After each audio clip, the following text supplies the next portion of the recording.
Welcome to Apostolic Sunday School. Today we're doing an object lesson on the first miracle that Jesus did, which is turning water into wine.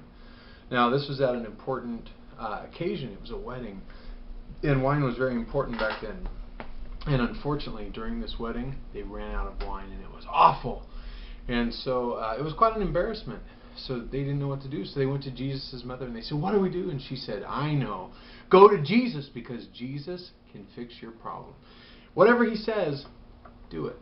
And they said, "Oh, okay, that sounds kind of weird, but we'll do it." So they did.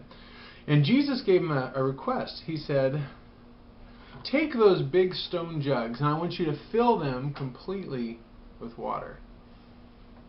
Well, we're asking for wine, but water will work. That's kind of odd.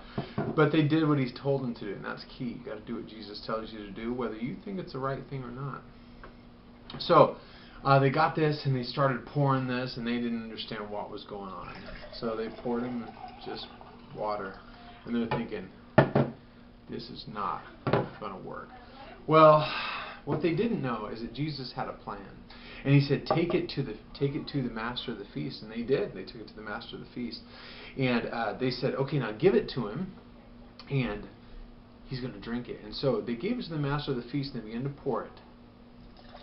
And that water suddenly turned into wine right before their very eyes.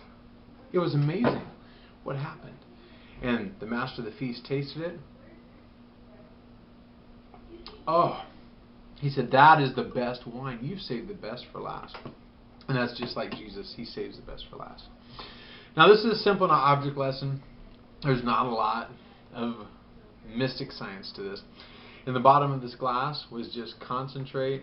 You can use Kool-Aid. You can use as a little splash, the powder that you would mix for a drink. You can even use food coloring. If you pour it in there and let it dry, you can use that. And the reason I put this tray here is so you couldn't see the food coloring in the bottom, or in this case, the concentrate for the powder for the drink, which was in the very bottom. So that's how we did the water into wine. Try it out and see if it works for your class. Thanks a lot.